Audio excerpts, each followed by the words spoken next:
Hello, hello, and welcome to a special bonus episode of This Sporting Planet. I'm Suhail Chandok, right here from India, and we're here with a special chat that I've been having with a certifiable cricket legend. He is cricket royalty, and it is none other than Sir Andrew Strauss. We're going to be chatting about the upcoming India tour of England. We'll be talking about the future of cricket, franchise cricket. Where is that place for it?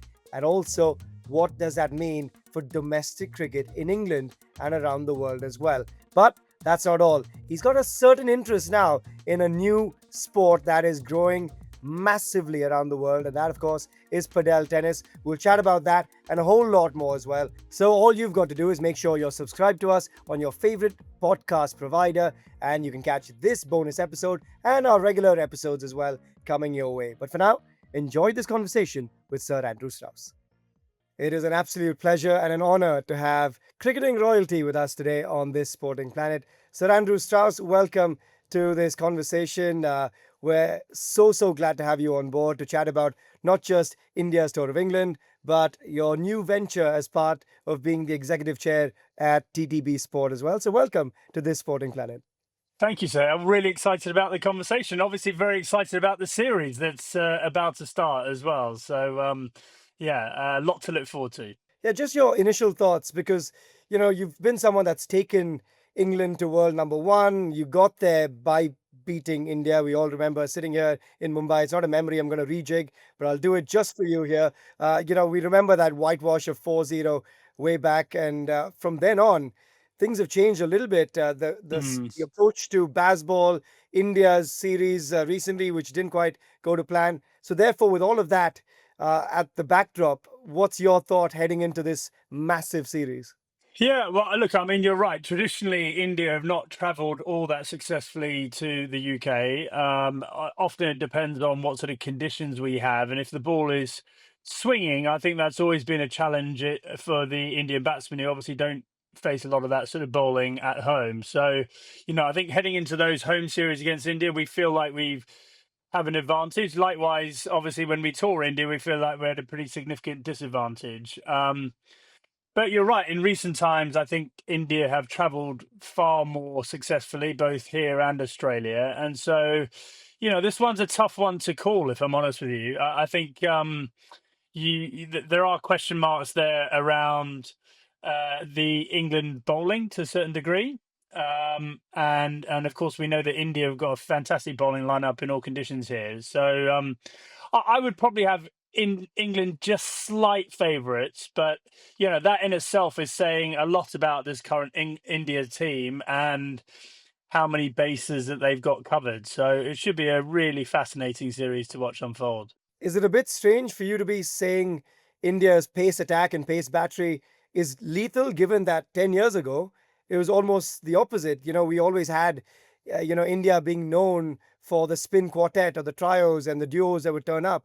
And suddenly now India is producing fast bowlers by the dozen, and obviously Jasprit Bumrah being the key man there. But is that one of the elements that makes this quite a unique series with India now being good travelers?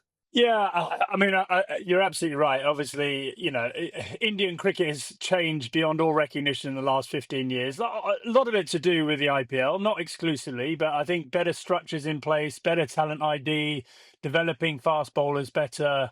And of course, with your population, the number of people that play cricket, you'd like to think there are a couple of decent fast bowlers in there, and you are unearthing plenty of them now, which is fantastic. Bumrah in himself is just a unique proposition for any team in any conditions. The way he bowls, the accuracy, the way he threatens the stumps. That is a very hard task to get on top of. And of course, Siraj in particular has been a very good fall for him at the other end. So, yeah, look, I mean, they're going to test those England openers who haven't been all that consistent previously. And if they can take early wickets, then that England batting lineup's going to be put under significant pressure, I think.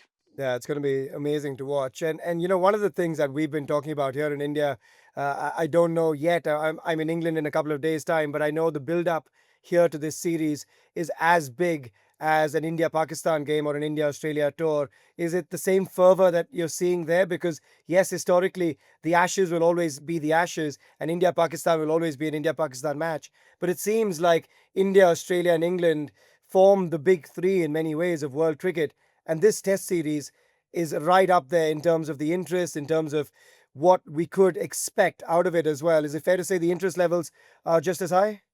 Yeah, I think so. I mean, I think the appetite of all cricket fans in the country was sort of whet by the World Test Championship final that just took place at Lords, and so a fantastic Test match between South Africa and Australia. I know that India is still a bit bitter that they weren't in that final, but yeah, no, fantastic game that South Africa fully deserved to win, and I think if you're an England cricket fan, you are really licking your lips, not just about this series coming up, but obviously the Ashes over the winter as well. So we've got sort of 6 months where English cricket is really going to be, in I suppose at the front end of the focus of all sports fans, let alone cricket fans. And as I said, I think this series in particular is very hard to call.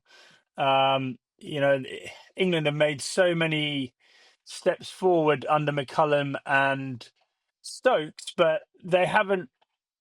Yeah, I mean they haven't been really been tested at home yet. They've been tested away from home, and so it's going to be really interesting to see how they react to that pressure. Because it's one thing batting with gay abandon and whacking the ball everywhere, but when you're really under the pump and you've lost early wickets and maybe you're one or two down in the series, then can you keep committing to play that way? That is going to be the question for those England batters. You've actually led me to a really interesting point because I was hosting the series when England toured India earlier last year. Obviously, that was a 4-1 loss, and we saw pretty much that play out, right?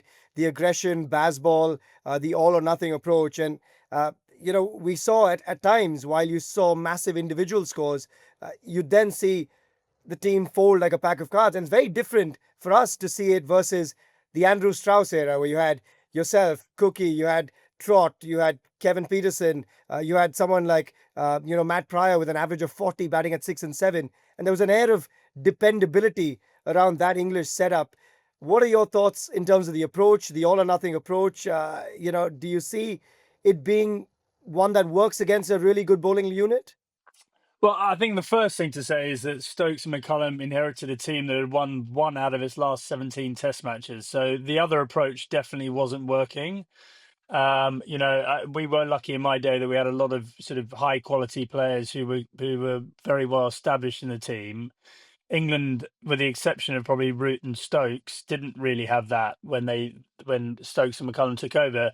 So I think going out there and putting pressure on the opposition and maybe challenging some of the conventions that we have in Test cricket about how you should play, I think has been a really exciting project to watch unfold. I think they've won games that they definitely wouldn't have otherwise won. I'm thinking back to that tour in Pakistan a few years ago.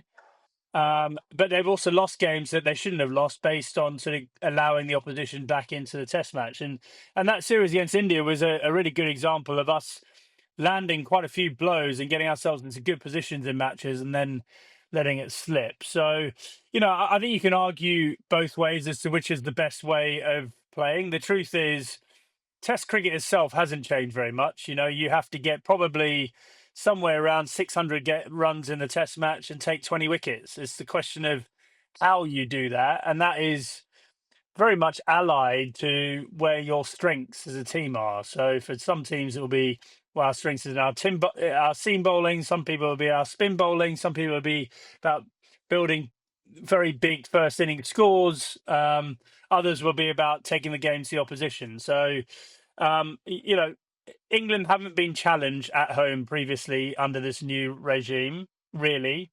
And they've got a challenge at home and then obviously a significant challenge away from home in Australia this winter. And I suppose we will make our judgment on Bazball based on those two series. Anything that's gone on ahead of these two series has almost been a sort of precursor to what's coming up. And that's what makes it so interesting and exciting. I guess my next question is how you can fill the void of gaps. I know you've done it as a leader in the past as well when certain individuals got to the end of their careers. You're still looking for a replacement for someone like Swanee, but Jimmy Anderson now bowing out. There's a void there. For India, though, there's big problems in some sense because you've got no Rohit Sharma, no Virat Kohli, and they kind of were the fulcrum of this test squad for the longest time. So, how does a side go about planning to adapt for these changes?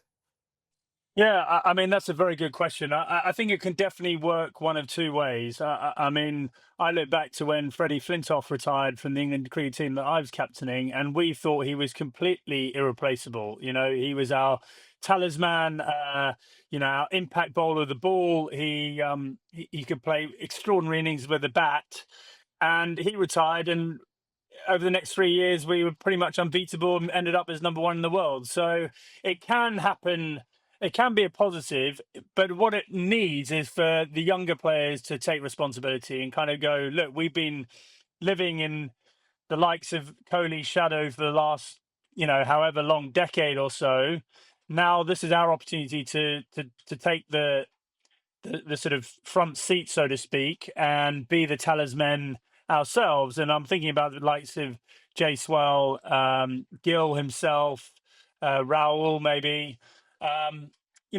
Phenomenal batsman, but there's always been that focus and attention on Kohli and I suppose to a lesser degree Sharma as well. So in Test cricket, so that can work one of two ways. I think it is a harder place England to come and tour as a younger, less experienced batsman. But if you look at it, both Sharma and Kohli were struggling for form in Test cricket. So there is an opportunity there for India in a way to be stronger if the new guys coming in can really nail it. So look, it's going to be fascinating to see. As a cricket fan, it's a real disappointment to me not to have Kohli and Sharma there. I felt like this would be the perfect sort of swan song for both of them, but no one can keep playing forever, I suppose. Yeah, and I guess they have had a tough time out in England as well. You've got youngsters like Asai Sudarshan, Karun Nair, Shubman Gill. These guys have had a bit of county experience, and maybe that'll help the cause. And just speaking of county cricket and the IPL churning out these new talents, just want to quickly talk to you about the rise of franchise cricket because you've of course had such a big role to play in the creation of the hundred. We're seeing franchise cricket take more and more out of international cricket in some sense. Is that a concern for you? Do you think it's a good thing the way the game is shaping up? We're seeing guys like Nicholas Puran, Heinrich Klaassen get away from national duty and serve more franchise cricket. What are your thoughts on the way cricket is evolving and growing forward? But I think if you take a step back and say, listen, is cricket in a better place now in terms of serving the fans, getting people interested in playing or for supporting the game who might not be traditional cricket fans, then cricket has never been in ruder health. I think it's phenomenal. You look at the IPL and just how it sort of captures the imagination in India, and the hundreds got off to a very good start in the UK as well. Um, Ultimately, what we're trying to do is have the best players playing in all matches, in all formats, both internationally and in franchise cricket, and that is not sustainable. So, there has to be some sort of windows set aside for franchise cricket and international cricket, and that takes the sort of the ICC, the international board, speaking to the franchise owners, and maybe the franchise owners need to have their own sort of representative body to talk with the ICC and to make sure that we're not flogging the players and not forcing the players to choose between franchise and international cricket all the time, because there's only one winner in that, and it's the one that fills your wallet the most extensively. And so I think this is where administrators are put on the spot to a certain degree. It's in all of our interests. I think that's the thing that excites me. It's in all of our interests to have the best players playing Test cricket, World Cups, and the best franchise tournaments as well. And I think there's a solution out there. It just needs a few heads coming together and for people to engage in sensible conversation.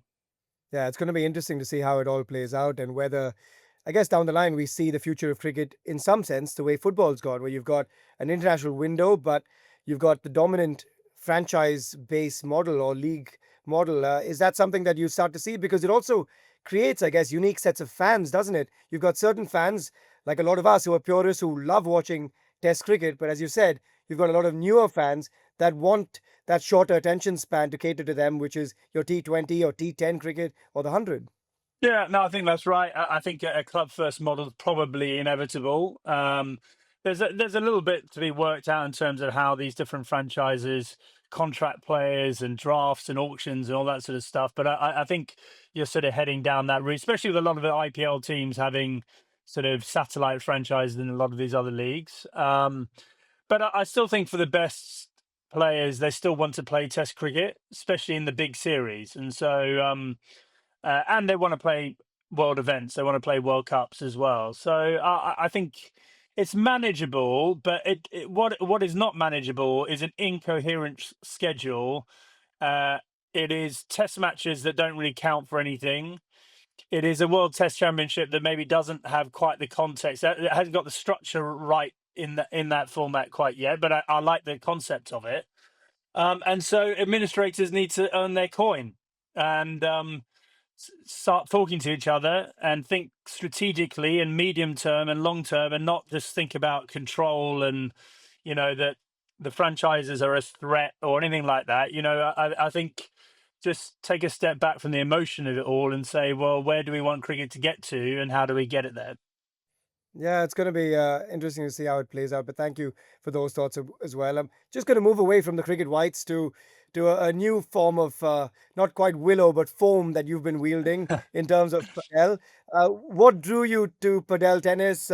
Your recent investment in the sport as well. I will say I've had several of your mates from around the world turn up here in India. I play a lot of it myself with ABD and Michael Vaughan. Whenever he's in town, my WhatsApp is going saying, Michael's looking for a game. Michael's looking for a game. And it is clearly the toast of the town, whether it's India or the UK. But what made you turn your eyes and your investments towards Padel?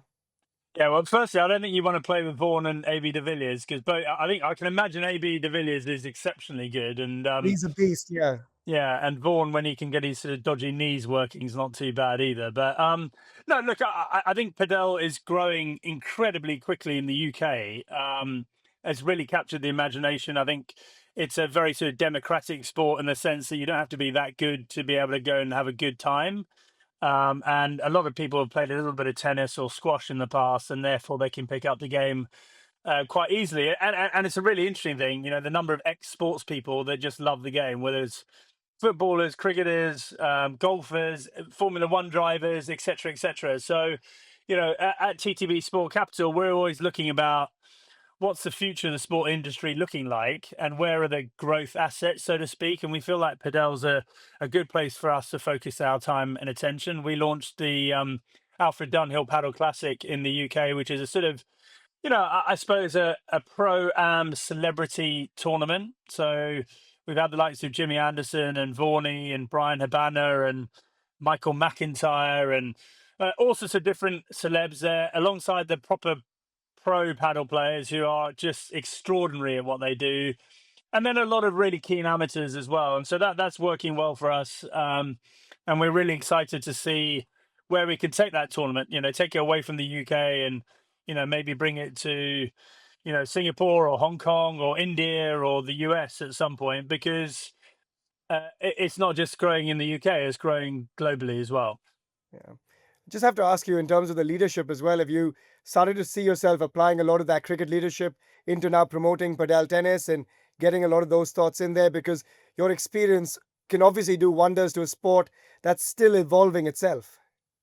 Yeah, I think I mean sort of TTB Sport Capital. We're trying to do many things, but mainly around trying to serve the future needs of the sports industry. And of course, the sports industry is shifting and changing very quickly. We've always sort of relied on broadcasters to pay the bills, and I think we need to be a bit more creative around having stronger connections with fans, getting more people playing sport in the first place, thinking a bit more about the recreational game actually in the sports that people do just for fun. And so running a small business is not that dissimilar from running a cricket team. You've got to be clear on what it is you're trying to achieve, and then sort of bind people together, unite them around what that vision is, and try and find out what's unique about you as an organization as well. So I'm really enjoying it. I mean, it's I'm learning a lot at the same time, which is a great thing. and it's great for us to feel like we're building some momentum there as well. So exciting times, definitely. Just have to ask you one last thought on the padel. As you just said, I think, for me as well, working on the business side of sport now, you do see always the biggest revenue stream come in from broadcast, very linear kind of revenue that comes in, sponsorship and broadcast revenue from media rights. But as you said, the fan engagement perspective, community engagement, does that become the big draw? How do you run a business in sport with a slightly different lens to it? Well, I think firstly, there's an argument that over the last sort of 10 or 15 years, there's been so much more revenue that's come into sport, but there's an argument that the fans are being exploited rather than served. So, people have to pay for their TV subscriptions. They have to pay high prices when they go and watch games, etc. And think there's an argument that we need to sort of turn that on its head and say, well, how do we serve the fans better? And in order to do that, you need to know more about the fans that are coming. So that sort of data tech piece is important. But then also, I think taking a step back and actually going, you know what? We look at the top end of the sport a lot as the sort of shop window, but actually there's so much good work that's going on around effectively improving people's lives. So that sort of social impact that sport is generating. We should be thinking about how we can get governments or other organizations to sort of appreciate that a bit more and maybe invest in sport in a way that maybe they haven't previously around better health outcomes, better mental health, social mobility, etc. So these are all the things that we're thinking about. The top of the sport is very well served by lots of people because it's where the money's at, but there are other avenues to exploit there as well, I think. Just speaking about those other avenues, just one thought from you on the Ruth Strauss Foundation. July 11th, obviously at Lord's, a very special day. How special is that for you personally, for the entire family, and the cricket community? Yeah, just a really good opportunity for us to showcase everything we're doing with the Ruth Strauss Foundation, helping families living with a terminal cancer diagnosis. So, in some ways, that's preparing families for some really tough times, but also supporting them as they go through that really tough and challenging journey together. And of course, the Ruth Day at Lords is hopefully an additive thing to the Test match. Everyone turning red or dressing in red and turning the ground red. And, we want it to be a focus on the charity, but we also want it to be a great occasion as well. And of course, day two of the Lord's Test match against India, there is no better occasion than that, really. Sir Andrew, just before we wrap up, if we can jump into a quick little rapid fire, it'll take all of a minute and a half. Good to Sure. go? Yeah. Your favorite Indian cricketer that you've played against or faced? Oh, that's a tricky one. Probably Dhoni. I love the sort of cool, calm, collected element to him. The one Indian bowler that you just did not enjoy facing? Um, I would say Harbhajan as an off spinner, tricky for a left hander. Nice. One English player from your era or earlier that would have thrived in T20 or the 100 in franchise cricket. Got to be both of them. Both of them would have been a genius. Yeah, that's a great pick. Okay, your pick, Test cricket or franchise cricket? Tough one. Well, for me, Test cricket, but that's because I was unable to hit sixes. So definitely Test cricket for me. Fair enough. Best memory from your various India tours? You've had a few hundreds to go with them as well.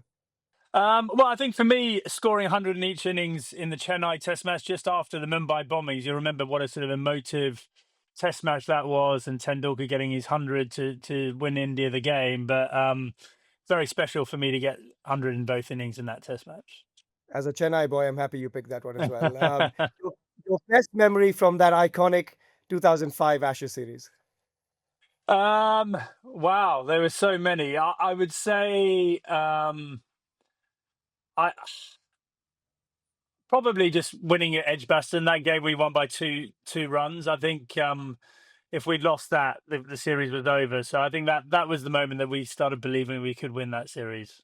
Nice. Last couple. If we were to construct the perfect batter with Sir Andrew Strauss, let's start with this. Whose straight drive will you take? Straight drive. Wow. Uh, Oh, I know I'm putting you on the probably, spot here. yeah. Dravid had a good straight drive. Used to hit it from outside off stump straight down the Yeah. ground. So I'll give him one. Whose slog sweep would you pick up? Slog sweep. I reckon KP, Nice. Cover drive? Ian Bell, no doubt. Perfect. Six hitting capabilities? Six hitting. In my time, I was just, obviously they hit the ball so far these days, but in my time, I was just amazed by how well Yuvraj Singh hit the ball. Like he could hit Yeah. the ball such a long way. Nice. What about temperament? Temperament, we'd have to go back to Dravid, I think. Yeah, perfect. And ability to grind out a session? Trot, I'd say he was brilliant in that regard. Nice. That's a pretty nicely packaged batter, if I'd say so myself. And finally, who would your dream Padel tennis partner be from the cricketing world or outside of it? Oh, I would have to go with Roger Federer. I think he'd be pretty decent on the paddle court. I would have to agree. Sir Andrew Strauss, thank you so much for joining us on this Sporting Planet. Thank you for all of those thoughts, for your candid chat as well. And we look forward to a great series with India turning up in England now. Brilliant. Looking forward to it. Thanks so much for having us on. Well, there you go. Great chat with some cricket royalty himself. And thank you guys for joining us on what was a brilliant special episode with Sir Andrew Strauss. Make sure you subscribe to this Sporting Planet wherever you get your podcasts from so you guys never miss an episode, never miss a beat with us, and check us out on all of your social channels as well. See you soon.